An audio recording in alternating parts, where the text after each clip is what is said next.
This is our apartment complex. We live just north of Beijing's 5th Ring Road, in a peaceful neighborhood not far from Olympic Green. These 6-story buildings are pretty common everywhere in China, from big metropolises to small towns. They are like a classic symbol of collectivism. There are always security guards hired by the public area to keep the place safe.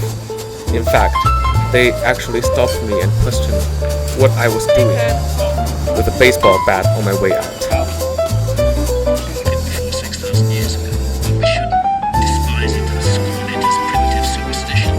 We should say, what can we find in here that we can correlate with scientific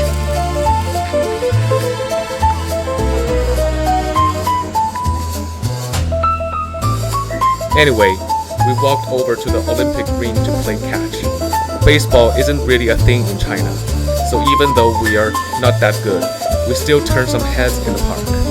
The weather today is perfect, warm and sunny, but not humid at all, so it actually feels pretty cool.